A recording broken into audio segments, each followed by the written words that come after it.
Hi, I'm Ricc Rollins, and this is Going Places.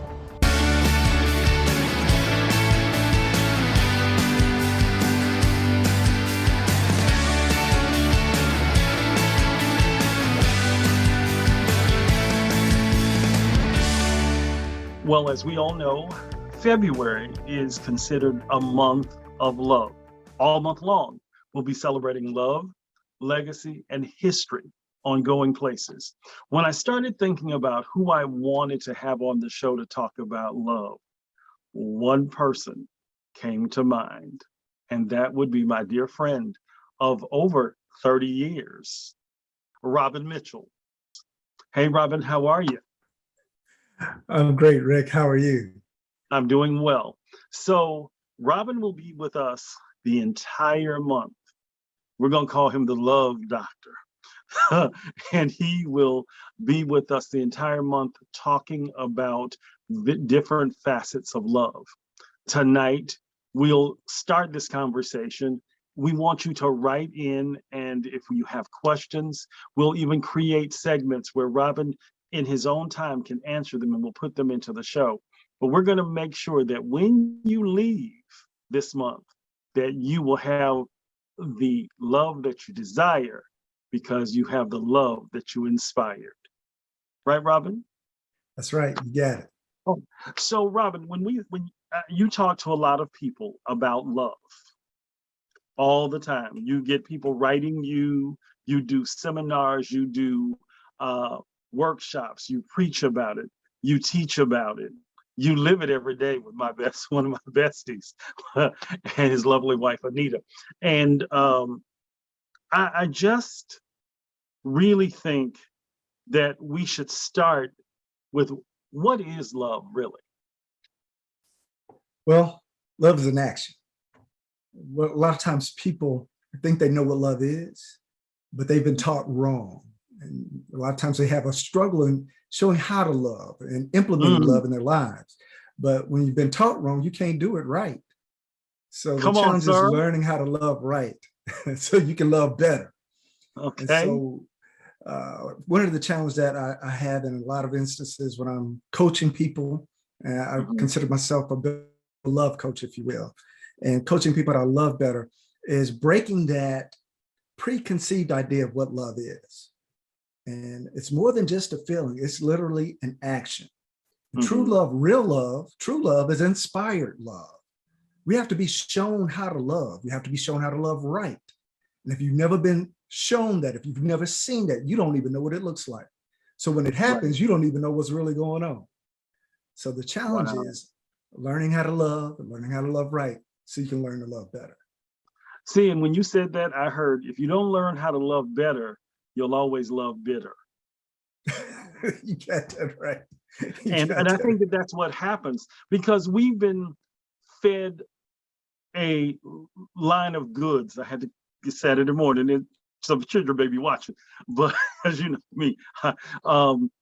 But I think that the fairy tale has turned into a nightmare because, like you said, we haven't been taught how to love properly. Would you agree? Absolutely.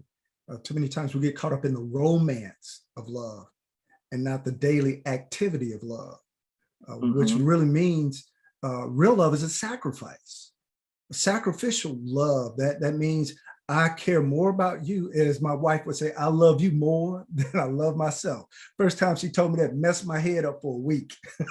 I was literally walking through the house, washing dishes, her words echoing in my head. And I'm washing dishes. I love you more than I love myself.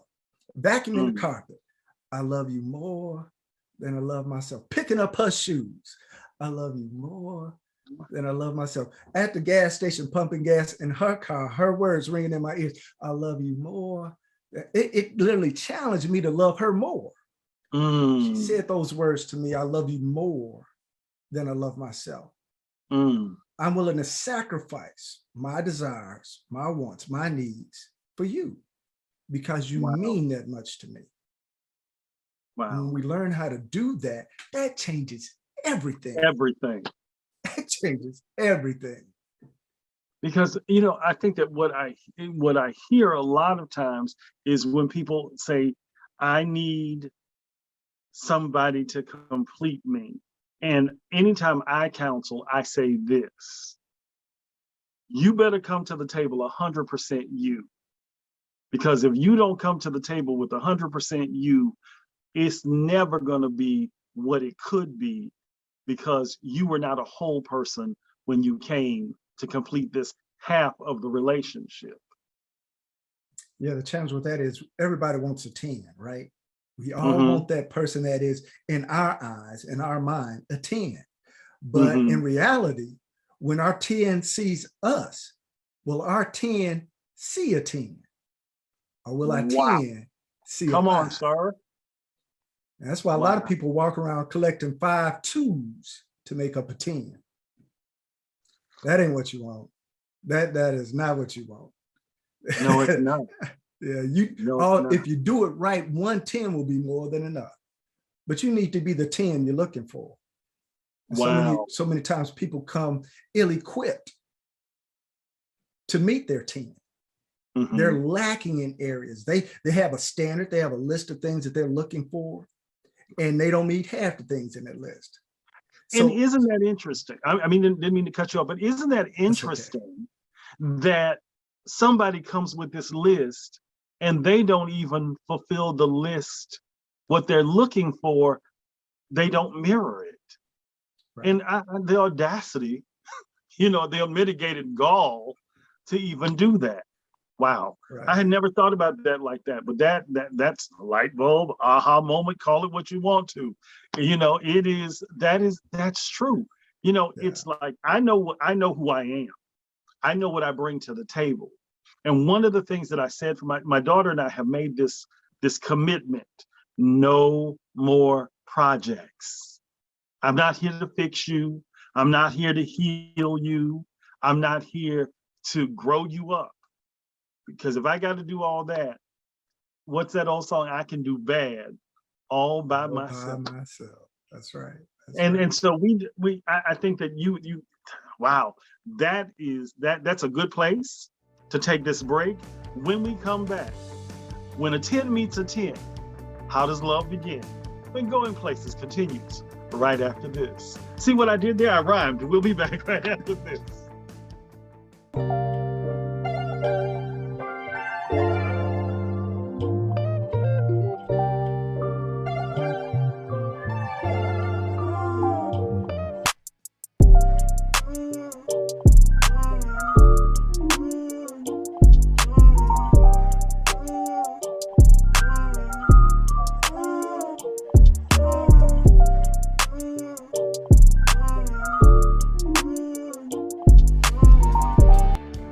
Welcome back to this edition of Going Places. I am so honored to have one of my longtime friends with us today. Robin L. Mitchell is with us. He is the love coach, the love doctor, the love guru, and he is the author of Inspire the Love, 30 Days to Getting the Love That You Want. And we're going to talk about that. We like I said, you're going to want to order your copy of the book, which will have that information up at the end of this segment. And Robin will be back until the end of February is over. And we are going to get you ready for the love that you really want. We're going to inspire you to love again and love right so that you won't end up loving wrong. Robin, take it away. Thank you, Rick. I appreciate that so very much. As a matter of fact, you're the reason why I ended up becoming an author. Years ago, coaching some of the couples that I've counseling for and actually performed their wedding ceremonies, I was texting them love tips, if you will, trying to help them work on loving right, better. Ending up, said, you know what? I'm just going to post this on Facebook. Already Facebook friends. I'll make this easy for me because it may help somebody else that's struggling in their love life. And so what ended up happening was about 6 days into this posting love tips of the day, I was playing golf one Saturday morning and I hadn't posted a love tip of the day. And I started getting text messages. My phone was literally blowing up. Where's my love tip? Yeah. So I realized then that I was actually helping people on this love journey. And so I committed myself to posting a love tip of the day. 2 years in, I'm still posting a love tip of the day, over 730 love tips. And you get a phone call. I get a phone call. You need to write a book. You need to write this. Snatch it down or write the book. Exactly. That's right. That's right. But Robin and I, our history, and we're going to get back to this. Robin was on, I used to do a show called the Ricc Rollins Show. And Robin was one of my correspondents in the field long before there was a Going Places. In fact, I'm going to talk to him about there's a more about doing it so we can expand the show. Like, he's got time. This is the businessman in I won't say in show business, but in the love business. And so Robin has been, he dressed me. This was funny. Robin would dress me. I had hair at the time. He would cut my hair and make sure that my hair was groomed for the show. Kyle, I know you're laughing. They can't see you, but Kyle is probably on the floor. I'll find the picture and show you that I had hair. And Robin made sure that it was right. And I walked into a store and said, said, I want him, because he was the only one that was dressed well. I want him to help me get my wardrobe for the show. And as we talked, I said, hey, have you ever thought about doing television? And he agreed to do, well, first I said I wanted him to style me. Then I said, after I'd gotten his confidence, I said, I think you could do television. You got a look, you got a voice, da da da da da da. And he did it. He did an excellent job. First time out the bat, he still should be doing some stuff. So anyway, we'll talk more about that. But back to, I digress. But I wanted to give you some history on why this guy is the guy. He's my go-to guy. I can talk to him about anything. And love is one of the things that when I got the book, I sat and I read the book. I read it in one sitting and I started utilizing it and put my book away. When I put my book away, you know, it's the book that you should keep by your nightstand. You should keep it in your glove box. You should keep it somewhere that you can get to it, because it is really a good manual. And I encourage you to get a copy of the book and have it. By the time we come back next week, you need to be reading this book so that all of this makes sense. So Robin, let's get back to it. We've got a few minutes left. I know I took a little bit more time than I intended, and we'll give you a little bit more time. So let's go from here. So what's the biggest mistake what's the number one mistake you see that when people are looking for love, what's that one big mistake? In my mind, it was that they're looking for love. Would you agree with that, or what? How would you? Not being who they think they are. Come on, sir. So a lot of times when we meet our 10, we start to pretend like we're a 10. And the challenge is not meeting your own standards. And what happens is people start to try to overcompensate for their lack of love and try to introduce things that will cover up their flaws, their failures, and their frailties, and ended up ultimately failing in love. So the challenge is be who you are and be the best version of who you are genuinely. You hear a lot of people say, well, I keep it 100. You really keep it about 60, maybe 75 at best. Come on, sir. If you were keeping it 100, you wouldn't have to say it. People will say it for you. Come on. Yes, and when sir. they see you being 100, they'll put you with someone else that's being a 100. You won't have to look for them. You will run into each other. Come on. What's interesting is how my wife and I met. We had been in the same circles, knew a lot of the same people, but had never bumped into each other. Wow. But I had just come out of a bad relationship, and I said, I'm done. I'm working on me. I'm focusing on my spiritual growth. I'm going to make sure I am taking care of me physically, mentally, spiritually. I'm going to make sure I'm centered and doing everything I need to do to be the best version of me. When I did that, she popped up.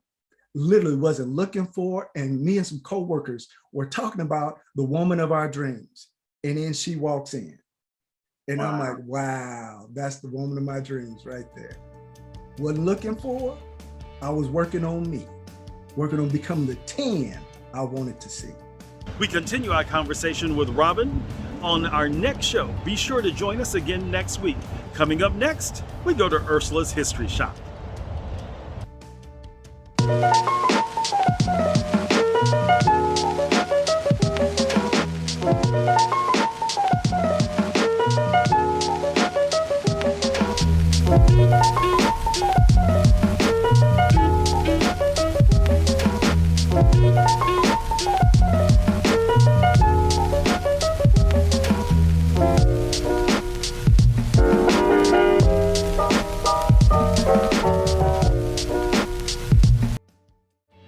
Ursula Odum is a personal friend of mine, and recently she talked to me about a venture that she started, and I thought it was a place you should go.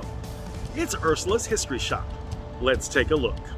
Okay, so Ursula, before we talk about the History Shop, tell me why you're so in love with legacy and history. By doing an analysis of myself and my journey, I came to realize that this is who I am because this is who I was. The very first memory that I had was crawling under my grandmother's bed and pulling out a Habitampa cigar box filled with her old photographs, old letters, and a lock of her sister's hair. And I was fascinated with those things from that point until this. And only recently did I realize that my entire journey has led to my being able to do what I'm doing today. Even the computer skills, the graphics, the storytelling, the fascination with old memorabilia. It's all about pulling these stories together. And I'm in a good place right now.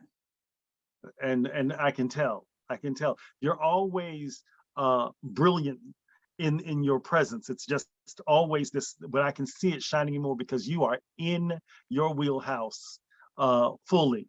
Now, you do a couple of things. You help people trace their roots and find out about their heritage. Where did that love come from? Did it start with that cigar box? Well, somewhat, but it really started because I sat at my grandmother's feet, at Sula's feet. At Sula's feet. And listened to the stories. See, she was the youngest child of all her siblings. So I got to hear those stories being told to her and watch these people enjoy those memories. So it was there in my sight, in my soul, just from being around her. And that led to when we had our first family reunion in 1989, I became the family historian. And from that point on, I started taking all of those stories that I had heard and presenting them back to the family so they could enjoy them. And over the years, I've collected many, many stories from all branches of the family and collected them into publications, in fact. You are indeed a historian. When we were working on At Sula's Feet, and I also had I had the privilege to be the executive producer on the recorded project. I loved how you would tell stories. And if there is a copy of that available, you need to get it just to hear Sula sing, because it's a wonderful moment. It will take you back. So let's go from here. That love of history has now created this space in which it is a history shop. You've taken your love. Confucius says, find something you love and you'll never work a day in your life. And you are living proof of that, Ursula. Tell us about Ursula's History Shop. Well, first of all, I called it Ursula's History Shop because there is a variety of history. Yes, focused on African American history, but as it relates to history in general, we're not separated from life. We are a part of life. We're a part of the fabric of everything that we're a part of. And that's what I enjoy showing. For instance, right here, you see a tub. Well, some people think about the Scrubs because we see those images as a part of that history here in downtown Tampa. But this is universal history. A lot of cultures had something to do with these artifacts. So I get a chance to connect those experiences and share African American history as well. One of the things that I'm doing here is I'm putting QR codes on anything that I can find a story about. Oh, And wow. yeah, and I'm enjoying that part. There's a YouTube out there that talks about the scrubs. So that's what you hear. So when you come into the shop, bring your phone and earphones. So it's immersive. Wow. Yes, absolutely. Wow. In fact, I was just telling someone today that I have the videos that are associated with the stories that we did on Mr. Hammond, on Miss Manuel, and Miss Reddick. Well, you could actually point to the QR code, walk outside, and enjoy that experience, then come back in and get another QR code. Wow. So you can enjoy the whole environment just by picking what you like. Okay, show me your top 3 favorite things in the history shop. Well, I knew I'd stump you on that one. well, yeah, only in that there's so many things that I like. For instance, I just shared about this. Someone gave me this artifact. Okay, can we go in a little bit closer on that? If you don't know what it is, somebody may put that on their dining room table thinking it's a soup terrain. And what is it? It's a chamber pot. I thought so. Okay. Yeah, both of these are, in fact. And it gives me an opportunity to talk about those things, even if they're kind of strange, right? So what I'm doing is each shelf, I'm attempting to create an experience. This is all about military planes or airplanes. I even have postcards like that. And here I have a black flag container that someone shared with me. And okay, what's the significance of that? Well, first of all, it's a part of our history. It's a part of our experience. When I saw that, I said, oh my God, I remember that. Back in the country, you would use that or a fly swat or something like that. But when I got the QR code, you can actually go back and listen to a 1948 advertisement, a radio ad for Black. Wow. Hottest thing going back then. Now, the things that were in it are totally illegal now. But that's something you could talk about and say, oh my God, that's what we used to do. Mm-hmm. Wow, Ursula. I really hope that people will come and visit because like you said, it's an experience. It's a camera. The reason I have this is because it's a personal memory. I remember as a child holding this because my mother had a camera exactly like this. Wow. And I know the feeling. I can feel it. I can hear it. And it brings back that memory of growing up in the backwoods of Georgia. That's what this is about. When I see someone come in and they think about a time of joy, then that's what I want them to do. We'll continue our tour of the history shop next week on Going Places. When we come back, can you imagine falling in love during the pandemic? We'll see you right after this, and you'll see what I'm talking about. Stay tuned. Hi, I'm Arlene. Welcome to Coffee Speaks and Tea Talks. What's your coffee saying? Whether in for business or just getting away, let Coffee Speaks and Tea Talks be a part of your day. Life is moving, visible with color, sound, and community. Enjoy a cup of coffee at Coffee Speaks and Tea Talks. Coffee Speaks and Tea Talks. Enjoy life one cup at a time.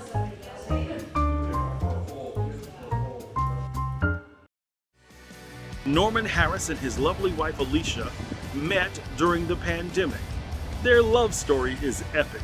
I think you're going to want to stay around for this 3-part interview with them about falling in love during the pandemic. Take a look. Okay, so let's talk about the moment. So how did the two of you meet, first of all? Well, actually, we met through a mutual friend, Teresa Gonzalez.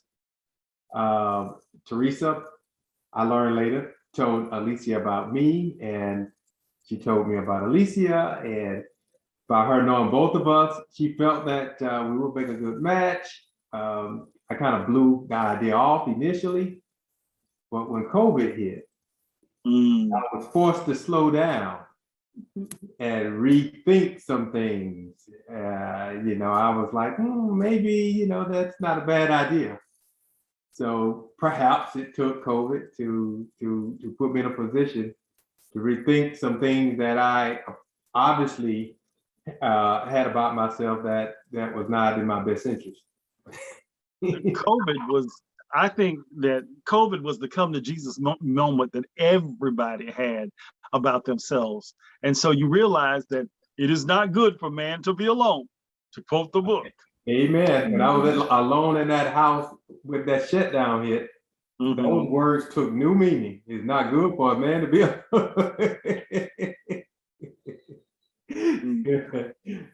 And so you decide to take Teresa up on her suggestion. Yes, and Teresa and I are Instagram friends, and Alicia and Teresa are Instagram friends.